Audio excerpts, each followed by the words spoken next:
जी मेरे साथ वाघा टाउन के जनरल सेक्रेटरी मतलब मुबारक साहब मौजूद है। ये इनका क्या कहना है कि हाइड्रो यूनियन विन करेगी और कितने पुरअज़म ये नज़र आते हैं। जी अस्सलाम वालेकुम। बिस्मिल्लाहिर्रहमानिर्रहीम। सबसे पहले बात यह है कि पैगाम वालों ने लेबर को तकसीम कर दिया, कंपनियों में तकसीम कर दिया। इससे लेबर का जो वजूद वो कमज़ोर हो गया है, क्योंकि अगर वो एक थे पूरे पाकिस्तान में एक हाइड्रो थी तो मजबूत थे।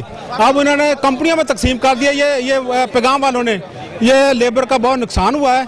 तो इंशाल्लाह 7वीं दफ़ा ये इलेक्शन हो रहा है, ये पैगाम से ये इंशाल्लाह विन होगी, हाइड्रो की ये जीत है इंशाल्लाह।